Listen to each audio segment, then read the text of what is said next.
Bueno, en su canal Sanando con el Evangelio queremos compartir un poco de la catequesis sobre la confesión, el sacramento de la confesión. Primero vamos a recordar que es instituido por el Señor Jesucristo. La confesión consiste en decir los pecados, no contar historias, sino decir las cosas por su nombre. Un pecado, por ejemplo, mentí, robé, dije malas palabras, pecados que uno tenga, cometí el pecado de adulterio, son las cosas específicas, sin explicarlas, porque el sacramento implica unos pasos antes de confesarse, que uno ha cumplido. El sacramento limpia el alma. Cuando uno se confiesa, queda en paz con Dios y con los hermanos. Cuando uno se confiesa, Dios lo perdona y uno tiene mucha paz interior. Hay muchas personas enfermas porque no cuentan los problemas, no se confiesan. Hay muchas personas con dificultades, cargando muchas situaciones conflictivas en su vida porque les da miedo, les da pena, porque muchas veces se toman las cosas a pecho. Nosotros vamos a recordar un axioma que hemos aprendido desde niño: un problema contado, medio problema resuelto. Siempre hay que recordar esto. Y lo otro es que cuando uno se confiesa, destruye el plan del demonio de apartarlo de Dios. Destruye el plan del demonio de robarle el cielo. Por eso el sacramento de la confesión es muy valioso. El demonio nos quita la pena para pecar, y cuando nos vamos a confesar nos pone la pena. Hay que ir al sacerdote, que es el ministro ordinario, para administrar este sacramento. Lo puede administrar el obispo, el sacerdote, el diácono no puede confesar. Y es un sacramento mediante el cual nosotros nos reconciliamos. Cuando uno se confiesa los pecados puede morir y tenga la certeza y la seguridad que muere en gracia y que va derecho al cielo. Por eso la iglesia siempre recomienda que antes de acostarnos, los que vivan lejos, los que no tengan cerca de una iglesia, no tengan posibilidad de confesarse, y todos lo hagamos para que nosotros podamos rectificar nuestras vidas, hacer el acto de contrición perfecta, que es, antes de acostarnos, hacer nuestro examen de conciencia, ver en qué he fallado y comenzar a pedirle perdón a Dios, tratar de hacer enmiendas, propósitos. Y si son pecados mortales, hay que confesarlo lo antes posible, porque hay que salir de esos pecados. No podemos, el demonio, cuando uno está en pecado, más lo enrolla. Cuando una persona vive en el pecado de la concupiscencia, el pecado del adulterio, el demonio enceguece y le pone rabia y le pone crítica a los sacerdotes. Hay muchas personas que no se confiesan porque dicen que el sacerdote es más pecador. Miren, hermanos, la gracia de Dios se da no por la santidad del sacerdote, sino por el poder de Dios, porque el sacerdote no perdona por sí mismo, lo hace en nombre de Jesús, y esto tenemos que tomarlo en cuenta. El Señor escogió a personas como los apóstoles para darles ese poder, y ellos lo delegan, ellos lo dan a los obispos, los sacerdotes. Es un regalo de Dios para la humanidad, el perdón, la misericordia. Yo he visto muchas personas al final de su vida confesándose y morir en paz. He visto muchas personas con tremendos traumas, rabias hacia otros, problemas, agobios que han sufrido, que no han confesado, como abusos, problemas de maltrato físicos, humillación, inclusive amenazas de muerte. Y cuánta paz, cuánta ayuda. El sacerdote está facultado para animar, para acoger, para recibir al pecador, para tratarlo con misericordia, como dice el Papa Francisco, tener misericordia para con el hermano. Estamos invitados también a confesar nuestros pecados para alcanzarnos en la misericordia. Dice la palabra: en el juicio habrá misericordia para quien practicó la misericordia. No olvidemos, apreciados hermanos, entonces, el sacerdote como ministro. ¿Dónde está en la Biblia esto? Hay muchas personas: padre, es que la iglesia hace muchas cosas que están en la Biblia. No te creas, hermano, no creas que usted descubrió el agua tibia hoy. Vámonos al Antiguo Testamento, al capítulo 5 de Levítico, para que veamos nosotros en el capítulo 5, verso 5. En estos casos, el que cometió el delito confesará primero su pecado. Confesará. Luego, como sacrificio de reparación por el pecado cometido, llevará a Yahvé una hembra, oveja o cabra, y el sacerdote hará la expiación por dicho pecado y persona. El sacerdote. Si ha dicho, no le alcanza, si a dicha persona no le alcanza una res, ofrecerá a Yahvé 2 tórtolas o 2 pichones, uno por el pecado, otro por el holocausto. Los entregará al sacerdote, el cual, ofreciendo uno por el pecado, le retorcerá la cabeza hacia las alitas, de manera que quede pegada al cuello y no enteramente separada. Rociará con su sangre la pared del altar y derramará el resto de la sangre al pie del altar. Es un sacrificio por el pecado. Aquí vemos claramente que es la confesión del pecado ante el sacerdote. El sacerdote ofrece sacrificio. También la persona ofrece sacrificio, trae los animales, ofrece, rectifica. Dice bellamente el texto bíblico que hemos escuchado, que él hará un acto de reparación, porque los pecados hay que repararlos. Ojalá que esto lo tomemos en cuenta. Hay personas que llegan, me confesé y listo. No, hay que reparar los pecados, hay que rectificar, hay que tener intención, recta intención de corregirlos, no confesarnos por confesarnos. Pero vayámonos al Nuevo Testamento. ¿Qué dijo Jesús? Jesús en Juan 20 nos va a decir a nosotros bellamente este texto, donde va a aparecer que Jesús, luego de resucitar, le da a los apóstoles el poder de perdonar los pecados. Juan 20:22. Dicho esto, sopló sobre ellos y dijo: reciban el Espíritu Santo. A quienes le perdonen los pecados les quedarán perdonados, a quienes se lo retengan les quedarán retenidos. Palabra del Señor.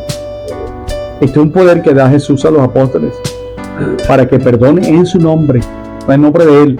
Y esto es muy importante para nosotros. El sacramento de el perdón o de la reconciliación, el sacramento de la penitencia, como lo llamamos nosotros, siempre se hace delante del sacerdote. Requiere pasos. Lo hemos enseñado en la iglesia, 5 pasos. Primero, examen de conciencia, que consiste en ver en qué fallé, cuáles son mis faltas, es ver cuáles son mis pecados, en qué he fallado. Segundo, dolor del pecado. Hay que arrepentirse, hay que sentir tristeza por el pecado, hay que pedirle a Dios que nos ayude a que nosotros no seamos indiferentes, porque el pecado más grande que hoy cometemos es la indiferencia. Cuánto mal hace un engaño, una traición, cuánto mal hace un hijo que se porte mal, sea desobediente, cuánto mal hace que nosotros no vayamos a Dios, no vayamos al templo, no sigamos sus pasos, su enseñanza, que seamos soberbios.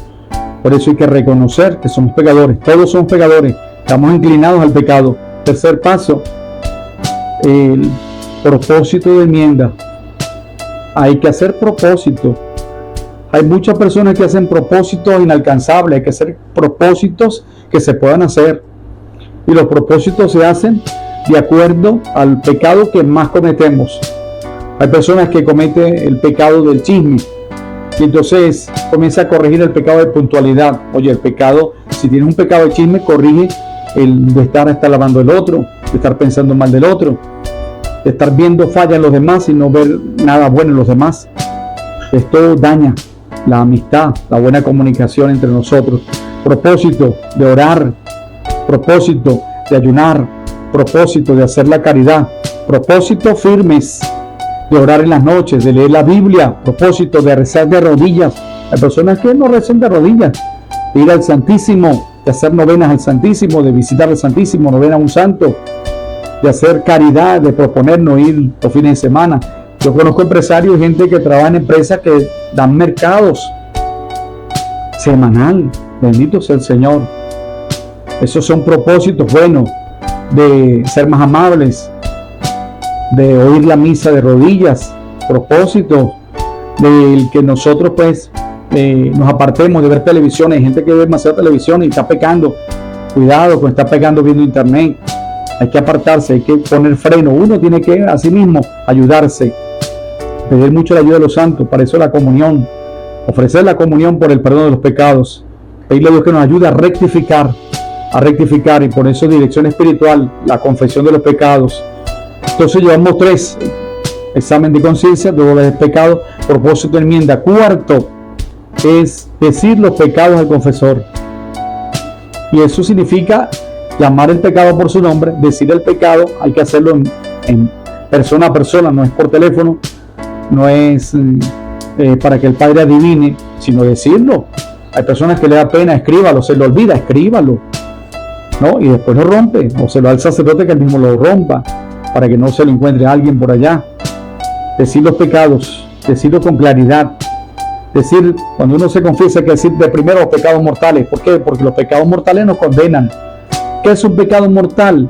Un pecado mortal requiere de 3 condiciones. Primera, materia grave. Segunda, pleno conocimiento. Tercera, pleno consentimiento. Si hay pleno conocimiento, pleno consentimiento, materia grave, pecado mortal. Cuando falla una de esas 3 condiciones, pecado venial. Mayormente los pecados mortales son directamente contra un mandamiento, directamente. Son pecados graves.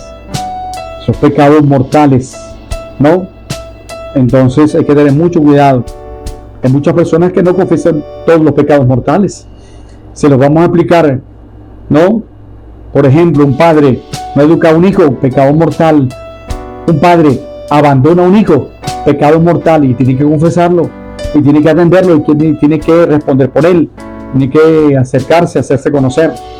La madre que separa a los hijos del padre, igual, pecado mortal, porque el hijo tiene derecho a conocer al padre y a la madre, a recibir el afecto. Muchos de los problemas que hoy tenemos en la sociedad, de hijos, de violencia, de drogas, es porque las personas, los jóvenes, los niños, los adultos están queriendo llenar vacíos, porque sus vidas fue destrozada, fue injusta, hubo injusticia, maltrato, hubo abuso, hubo abandono, hubo falta de amor. Entonces se necesita el confesar los pecados. Nunca podemos olvidar confesarlo con el sacerdote, confesarlo con humildad, con nada de soberbia, confesarlo sabiendo que el sacerdote representa a Cristo. Hay una anécdota que a mí me llamó la atención, que lo cuenta el santo cura de Ars, y fue una vez que él estaba confesando y se le acercaba mucha gente a confesar, y va su mamá a confesarse y no quería confesarse porque le daba mucha pena, hasta que ella se acerca al confesionario y uno dice la cola, pero hace la fila, y resulta que cuando ella está cerca, donde está su hijo confesando, no ve al santo cura de Ars confesando, ve a Jesucristo confesando. Ahí está el Señor. Por eso es tan sagrado el sacramento de la confesión. Ahí está el Señor perdonando en nombre del Padre. Nosotros decimos del Hijo y del Espíritu Santo, el Señor perdonando. Confesar los pecados con sinceridad. Confesarlo. Hay que hacerlo. Nos dará pena, pero hay que hacerlo. La única manera de doblegar, de quitarle poder al pecado sobre nuestra vida es confesarlo, es denunciarlo. Es que nosotros reconozcamos que soy tremendo perezoso, que soy tremendo vulgar, que soy una persona viciosa, que soy una persona lujuriosa, que soy una persona egoísta, que soy una persona ambiciosa, que todo lo quiero para mí. Hay que confesarlo y decir: Señor, me arrepiento por ser ambicioso, por ser lujurioso, por ser embustero, por ser una persona egoísta, por ser grosero. Hay que pedirle a Dios por todas las cosas que nosotros tengamos, ¿no? Vicios, todas las cosas que nosotros tenemos que decirle delante de Dios, por ser flojo para orar, por la falta de autenticidad, por el fariseísmo en nuestras vidas. Hay que pedirle a Dios. Muchas veces nos olvidamos de esto. Pedirle entonces al Señor que nos conceda la gracia de confesar y de confesarnos bien. Cuando uno se le olvida, le da miedo, hay que anotarlo y decirlo, leerlo. Yo siempre le digo a mis catequistas y a los niños que anoten los pecados. ¿Por qué? Porque a veces se les olvida, y uno también de adulto se le olvida. Anotémoslo. Hay una de las recomendaciones, es hacer una confesión general, por lo menos una vez al año. ¿Por qué? Porque muchas veces en la vida nos hace falta confesar pecados que se nos olvidan. Otro, que he confesado que no le hacemos acto de reparación, hay que hacer reparación. Y aquí Para mí esto es muy importante y yo tengo que hacer acto de reparación, tú tienes que hacer acto de reparación, todos tenemos que hacer acto de reparación ante el Santísimo. La caridad, San Juan de la Cruz dice, la caridad salvará al mundo. La caridad, hay que salvarnos a través de la caridad. Bien, y entonces nosotros decimos lo de los 5 pasos: examen de conciencia, dolor de pecado, propósito de enmienda, decir los pecados del confesor, y quinto, cumplir la penitencia. Hay que cumplirla. Las penitencias están mandado oraciones, están mandado actos de caridad, están mandado ayudas al prójimo, están mandado sacrificios, ayunos. Los sacerdotes por lo general ponemos penitencias suaves, ¿no? Algunos ponen rezar un rosario, otros ponen visitar Santísimo por una semana. Penitencia de ayudar a la caridad al prójimo, darle alimento, ¿no? Hay penitencias de dejar de hablar tanto, de que critica demasiado, de dejar de ver novelas, de dejar de meternos en la vida de los demás, orar más. Yo conocí una religiosa que cuando uno le contaba algo de los demás, le hablaba algo de alguien, decía, lo escuchaba uno, y cuando uno terminaba de hablar, vámonos para el Santísimo. Y eso, vamos a orar por esa persona, para que deje de ser chismosa, para que no sea adúltera, para que no se porte mal con su esposa, para que no se meta con su familia. Y llegaba un momento que lo clavaba ya 1 hora y media, 2 horas de rodillas, que uno pensaba para ir uno a contarle un chismo, de hablarle mal de alguien, porque lo ponía a orar, y cuando no, lo ponía a rezar el Santo Rosario. Y qué bueno, ¿no? Porque uno tiene que darse cuenta. A veces no nos damos cuenta. No nos damos cuenta que estamos pecando, no nos damos cuenta o no queremos darnos cuenta. A veces nos falta más humildad. Entonces, cumplir la penitencia, leer la palabra ante el Santísimo. Nosotros mismos podemos, oye, yo me voy a poner una penitencia. Si el Padre me puso a mí una oración sencilla, bueno, yo me voy a poner a rezar los credos, 7 credos todos los días. Me voy a proponer visitar al Santísimo, me voy a proponer hacer la caridad a una persona necesitada, visitar a un amigo, visitar enfermo. Obras de misericordia que son necesarias para nosotros. Entonces ojalá que nunca olvidemos esto, para que hagamos una buena confesión, el decir todos los pecados, el buenos propósitos, el que busquemos la ayuda del sacerdote y pedir al Padre un consejo, una orientación. Qué bonito que uno lo haga, qué bueno que uno se arrepienta, qué bueno que delante del Señor reconozca la gran necesidad de su ayuda. Bien, hermanos, cerramos este momento y bendecimos al Señor por estar entre nosotros, por seguirnos, por la oportunidad de hablar sobre lo que es nuestro, la confesión de los pecados, lo que es nuestro, decirlo, aquellos problemas que nos acongojan. Padre, una pregunta, ya estoy viendo a alguien que está preguntando: yo que no soy casado por la iglesia, ¿me puedo confesar? Yo que vivo en concubinato, ¿me puedo confesar? Yo que no he hecho la primera comunión, ¿me puedo confesar? Mire, hermano, la respuesta para esto es no. Eso es claro. Pero ¿qué se puede hacer? Buscar orientación, dirección espiritual. El sacerdote te puede orientar, se puede sentar contigo, escucharte, porque muchas veces hay personas que tienen una situación de vida que no confiesa, que no accede a los sacramentos, pero sí tiene derecho a una orientación. Hay sacerdotes que no admiten que cuando esté confesando llegue a alguien que vive en concubinato a confesarse. ¿Por qué? Porque le va a quitar mucho tiempo, pero sí lo puede hacer en otros momentos. Si usted considera que el sacerdote está solo y tiene buen tiempo, hágalo, acérquese, pide. Le dice: Padre, tengo esta situación, no he hecho la comunión, no me he confesado, no me he casado, yo vivo en concubinato, y el sacerdote ya comprende que tú quieres una orientación, y eso es muy importante. Hermanos y hermanas, acerquemos realmente a Dios, no dejemos que el demonio nos gane, que nos robe la fe, que nos quite a nosotros ese sacramento tan bello, y que los sacerdotes pues tengamos esta alegría de confesar, de devolver a las almas la gracia de Dios, de poder presentar al Señor esas almas sanas, limpias, puras, en paz, con fortaleza, porque el sacramento fortalece, llena del amor, de la bondad de Dios. Bien, hermano, Dios te bendiga, gracias por estar con nosotros. Dios te acompañe en el nombre del Padre, del Hijo y del Espíritu Santo. Amén.